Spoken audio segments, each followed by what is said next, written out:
For my teaching sample for the CA application, I would like to go through the example where a student comes to me with buggy code and I help them through the process of debugging. Okay. So hi, so it seems like you were tasked with writing a function called twins that takes a string as input and returns a copy of the string where every character is repeated twice. All right, so let's go through this function twins. So it seems like you've defined the function with an input parameter. So I would think that the best way forward would be to go line by line and go through each of the variables and check the types. And then also we can look for different areas that might need a bit of adjusting so that we can fix your solution. So the type of input, right, would be a string, correct? Because that's what the problem outline is describing, is that the input is a string. All right, so in line 8, you define an output variable setting it equal to the empty string. So that's great intuition. I think that that's a great step forward in the solution. Output is also a string here. And I like the fact that we are going to be building up our output from scratch based on the input. So it seems in line 9, we have a for each loop. So for element in input, output equals lm plus lm. All right, so in line 9, we're going through a for each in a string. So because we're using a for each loop through a string, what would be the type of our lm here, our lm variable? Right, so because we're going through a string, the type of lm is car. It's a character. Great. So let's see, we're going through car. All right, I think I see the issue here. All right. So for our purposes, let's say our input, let's define our input. Let's say it's equal to ABC, right?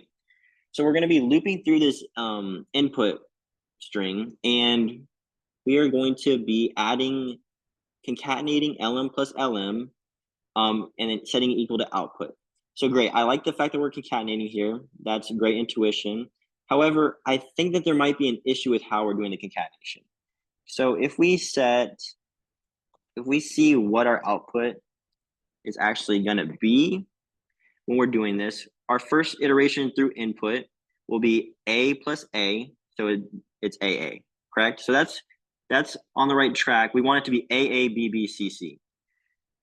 Then we go through B, we're saying output equals B plus B. Now we're saying output equals BB, and we know that this isn't correct. There's no A's. We're basically replacing output every time we're going through the for each loop. So we need to think about ways where we can build upon output, so that we're building toward that solution.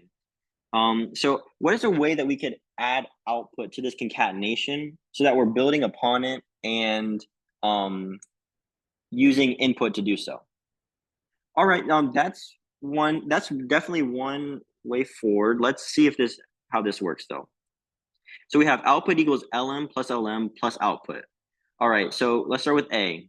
We have output is an empty string, so A plus empty string. So it's just AA, right?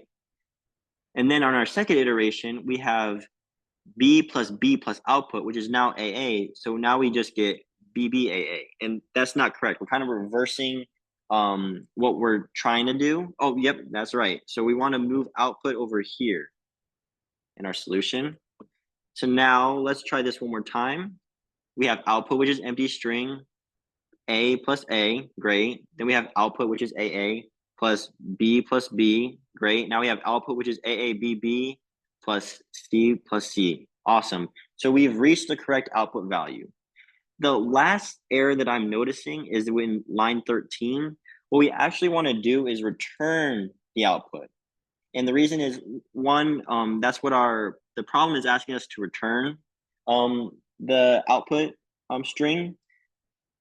And there's some slight differences between printing and just returning output. Printing will print the output to the terminal, but it won't allow us to use it later on in our code.